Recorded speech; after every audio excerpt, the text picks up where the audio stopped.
I asked Mack a question I ask a lot of operators, and if you knew your numbers from day one, had a good accountant, a good bookkeeper, and you were tracking everything, how much more cash would you have in the bank right now? See, most people don't want to do the maths, but Mack didn't even blink. He said at least $350,000. That's what learning the hard way cost him, but it's what he did after that number that matters. Today, his shop sells over 2,500 of the same sandwiches every single week. And when I turn up unannounced, dragging my suitcases, his team had no idea who I was and gave me the warmest welcome of this whole trip. And while I was sitting there, I found a sign on his wall that explains why. He also taught me to build the famous sandwich. It took me about 4 times longer than his team, and the wrapping nearly beat me. Let's go to Brisbane. I'm here at Suitcases Sandwiches with Mack. You know who he is. Hello. If you haven't seen this on social media, you're going to see it on social media.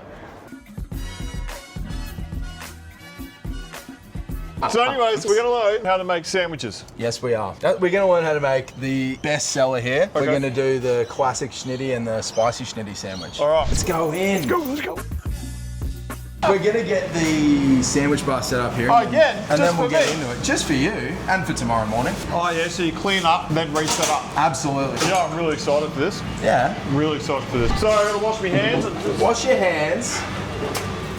Washing my hands is a big one. I'm actually going to put my apron on. I love that. Mission statement: Sunnyside Sandwiches exist to brighten lives. The unforgettable sandwich experience at a time. We're passionate about crafting perfect sandwiches. 30 cents worth of napkins there. And creating a bright, welcoming experience for every customer. That is sick. Core values, mission statement, and then that's like the 5 steps to delivering the 5-star experience. Is this all post foodies? Absolutely it is, yeah. This was after doing that vision class. See the welcome I got? That wasn't luck. And it wasn't just a good hiring day. It was manufactured. Now, I want you to watch the machine behind it, and I'm going to explain it to you. So when he joined FC, we got clear on the Sunnyside's mission, and it isn't a vibe. It's a sentence on the wall. Brighten lives, one unforgettable sandwich experience at a time, with his core values and 5 service steps underneath of it. So next he reset his team around it out loud in a meeting. And then step 3, and this is the step almost everyone skips: lead. When someone didn't live the values, Mack had a conversation. Some people lifted, some people moved on, and every new hire since has been chosen against that sentence on his wall. And that's why a team who had never seen me before treated a stranger with a suitcase like a regular. The standard doesn't live in Mack's head, where it disappears on his day off or when he's not inside the business. It lives on the wall, in the hiring, and in the feedback. So it shows up whether he's there or not. Now, let's talk about the sandwich itself, because $2,500 a week on one item doesn't happen by accident either. That's kind of the next thing with that, is we want to get it on the website. Yep, I love it. I love it. Yes. You tell me what to do. Gloves. Gloves. All right. Oh, here we go. So, pickles are in here. So what we'll do is we'll do the build side of things. So we're going to get 2 slices of bread from up there. Straight out of here. Bang. I want you to leave this up here though, because when we're flat out, do you know what I mean? Just 2 here. Pop that down. So, handful like that of iceberg lettuce. Do you ever get your team to weigh it? Now, we used to use a portioning cup. Dude, that's heaps. Yeah, so it's basically just something that we track on a week-to-week basis. Yep. How much lettuce is there? So I'd probably go a little bit more. Really? Yeah, dude. Because we want a nice fat cross section. Okay. Now we're going Herbie mayo because it's the classic schnitty. On the bread or on the what's that? We're going on the lettuce. Okay. So we're going to go hand down underneath like that. Yep. Then you're going to whoop. So it's nice and stacked down the bottom. Now go zigzag. Too much. Oh, he's good. How's there that? we go, perfect. All right, 3 pickles. 3. Pickles are going to go right down the middle of the sandwich, so they end up in the cross section. So 1, 2, Oh, so 3. they can see it. Exactly. Do I slide across or stay still? Stay still. Yep. All right, now we're going to sort of do a bit of a cut here, and then we're going to go over to the fryer and put our schnitzel in. Man, you know, I've never used one of these ever. You've never used a fryer ever. How long's this thing been back on for? 4 minutes. All right. I'm just going to see if the temperature's all good. So I just grab one of these snitties from down here in the box. Grab one of those schnitties from down there in the box. Where do these come from? Those have come from the freezer. So we have them frozen. They're a nice sort of even thickness, so that's going to cook in 4 minutes. Right, so toss that in the basket. That one? Drop it down. This one? Yep. Drop him in. Don't splash the oil. There you go. Drop. And then you've got that timer just there. Where? To your right. Start that. Oi! Jesus! And that's going to go for 4 minutes. And we will have these Just 10 at a time, just because of how fast they're flying out. Mate, your team are amazing. So I rocked up here, we had Suitcases, but the Suitcases, they didn't know who the f I even was. They didn't know who I was. And these guys were like straight up welcoming him, having a chat, like clearly wasn't buying it, and then did not, and that was so great, mate. That's awesome. So great. What do you reckon the key is to having a team that like care about your customers as much as you do? I think we had to, like when we came into foodies, we knew that it was a massive, massive thing that we needed to improve on. Yep. So we started putting it first, and that was like our team reset meeting, creating our vision statement, creating the, the core values and stuff like that. And then basically like as we, set that in stone, when people weren't living up to that, we were performance managing, so saying, why aren't you doing this? So the feedback loops? Feedback loop, and then, some people who, weren't able to deliver the kind of experience you had today, they moved on. Yep. And we've been bringing people into the business who relate with that, and, they also find that very inspiring to sort of be here, serving the community, and trying to brighten people's days. And they've got the mad respect for you. I've never heard staff talk about their own like the way they did, so that's cool. Thank you, man. But why sandwiches? How'd you get into sandwiches? How's that happen? Well, honestly, the sandwich thing, I'd seen it down in Melbourne. Yeah. I'd seen the popularity of it, and I was in coffee for a long time. Just like there was no product differentiation in that space, and I was looking for my next opportunity. Yeah. And I saw sandwiches as being I saw it as like sandwiches are where the burger was before grill. That was kind of my vision with it. So I was like, I think this category has a lot of opportunity, and I sort of got into it not knowing what the hell I was doing, and I've had to sort of learn all this stuff on the go. Learn it the hard way. Learn it the hard way, yes. What would you have done differently if you had your time again? If I had my time again, I would have got with a good accountant, I would have got with a good bookkeeper, and I just, knowing the numbers is so critical. I didn't have that side of my business game on point at all when I first started. So that's where all the problems kind of came from. Yeah. You know what I mean? Yeah. That would have been big if I had the knowledge that I had today with If you had tracking. to put a dollar figure from when you started to when you actually pulled your head in and figured shit out, how much you reckon extra cash could you have had in your bank? At least $300,000. It's huge, eh? It's massive. It's very important. Fun. Yes. So let's pull it up. Pull him up, book him in.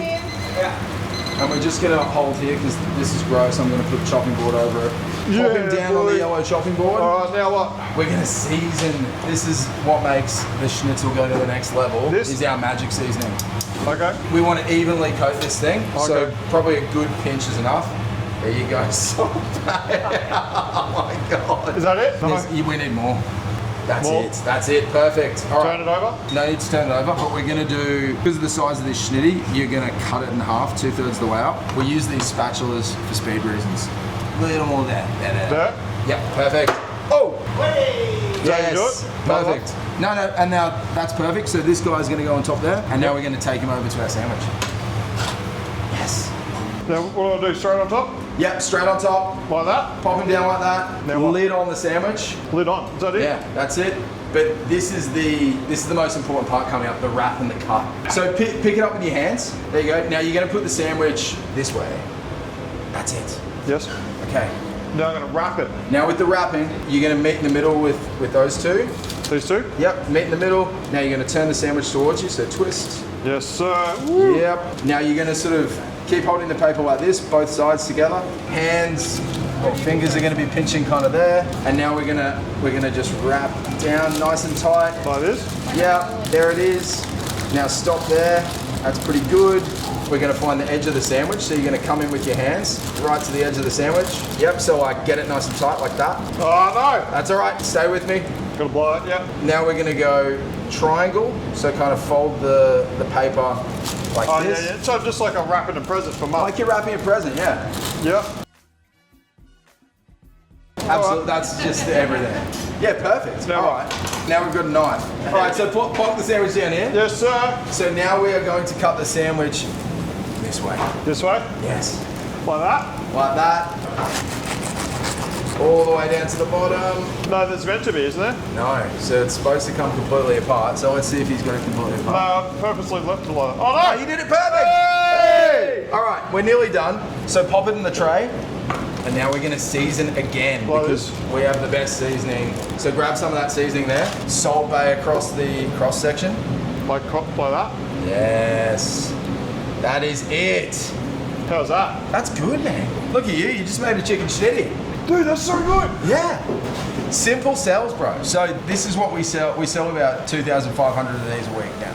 2,500 a week, one sandwich. Simple isn't a limitation here. It's a whole strategy, and every choice in that proves it. The mayo goes on the lettuce, not the bread. So the last sandwich of the day is as good as the first. 3 pickles down the middle. They land in the cross section because the cross section is the photo, and the photo is the marketing, and the wrap and the cut treated as the most important step, because presentation is the difference between a sandwich and a post, which is the entire strategy around the brand. And I'm going to tell you something that Mack does amazingly well is brand. It flows through everything he does. 30 seconds of build when the line is humming. You cannot do any of that with a complicated product. Simple is what makes fast, consistent, and photogenic all possible at once. The portion story is an honest one too. They tried measuring lettuce cut by cut, but it slowed down the line too much. So instead, Mack just tracks his usage week to week. Different shops draw that line in different places. The rule never changes. So someone is watching the number somewhere per serve, per week. You just need to pick your level and then stick to it. So one product done perfectly thousands of times. Now, that's a machine you can copy, which is exactly what Mack's about to do. All right, so what other sandwiches do you make? Obviously got cheese. What do people come Yeah, so now the spicy version of this, that's got a kimchi based mayo, so we call that our epic sauce. That's really good. Very similar to that. Like all the sandwiches are kind of like this though. Some come on toasted bread, some come on the fresh bread like this. Yeah. Where did this come from? Where did the seasoning come from? How did you figure this out? Okay, so when we first started, I had a chef mate who I kind of did a little bit of experimenting with. He had the idea for this seasoning. He used it a lot on eggs.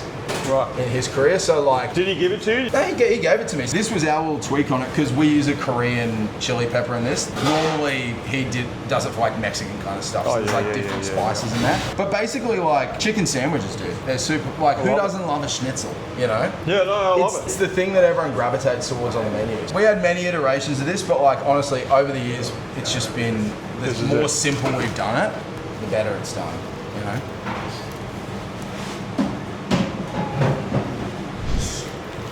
Oh. Oh, cool. Yeah. Dude, super simple. Bit of chicken, bit of herbs mayo, soft bread, pickles. Super simple, super easy. I'm not going to talk about cost structure or anything like that, but I want to talk to you about, obviously, fix the business, and we spoke about it on the podcast, so fix the business, Yeah. got the team right, got the marketing right. Yes. Who's the ideal demographic now? Because since I've been here, there's a family out there, there's a young fella there eating a kid's version of this. Yes. We see young families. We see a lot of like groups of young girls coming here on like a girl kind of sandwich date, like groups of friends. Really? Yeah, so honestly we do really well with females. It's just also like kind of young professional kind of people, like couples who, you know, they also don't have kids. It kind of appeals pretty broad, but generally we're seeing those are the main kind of customer segments that you see. The girls. Yeah, the girls love it. Yeah. What's next? Mate, I want to open more stores. Yeah. So store number 3 is on the cards. I guess the thing is like that location. So we want to sort of look more south side of Brisbane. But honestly, we are thinking about how to gather data best to find out like where, you know, it would be best to do the next store location. That's something that we're working on as a leadership team. Trying to figure that out. The way Mack talks about Store 3 tells you $350,000 worth of lessons stuck. He's not saying I found a cheap site. He's saying we're gathering data to find the best location. And he did. He opened with a lineup down the street. See, he's not deciding alone at midnight. We're working on it as a leadership team. A leadership team. 2 shops at this stage, and a business already has a layer of leaders between Mack and the sandwiches. He knows his customer mix at each store, down to the fact that Windsor pulls more tradies and this one pulls more sandwich dates, which means the next location gets chosen for a customer he can already describe. And here's a part of Mack's story that you can't see on the wall. He's now in our back room, which is our highest level we work with operators at. And that's not a badge. It's just what happens when someone stops fighting fires, invests in themselves, and starts building an organization. The questions change from how do we survive the week to how do we pick the next site, structure the leadership team, and grow without me on the line. Mack earned those questions. The first shop got fixed, then it multiplied. That order, fix, then multiply, is the whole difference between expansion and just spreading problems across more postcodes. A bloke who got into sandwiches not knowing what he was doing and paid at least $350,000 to find out what he didn't know. That could be the whole story. And for a lot of operators, it is. Mack made a decision he wasn't going to sit and keep losing. So he invested in himself. He turned the lesson into the business that I bet on will be a national brand sooner than you think. The culture got written on the wall and hired for. The product got simpler every year, and now he has way more than 2,500 sandwiches fly out the door weekly. The team got so good, they welcomed a sweaty stranger with a suitcase like family, and Mack got to graduate from surviving to scaling a leadership team, store 3 in motion, and a seat in the back room working on the biggest questions of his career. His 2-item to-do list from day one still stands for anyone starting out. And if you're stuck, maybe start asking yourself, what is it really costing you long term? And if you're ever in Brisbane, go and visit his site, ask for extra pickles, and they go in the middle, and you know why. So if you want to be another story like Mack, I'm going to put a link below where you can speak to my team. Now, this isn't just my sales team. This is a team of people who have walked in your shoes, who have won, who have done amazing things, and now they're talking to operators like you who want to change, who want to grow, who want to do amazing things with others. Book a call below, and we'll see you on the next episode.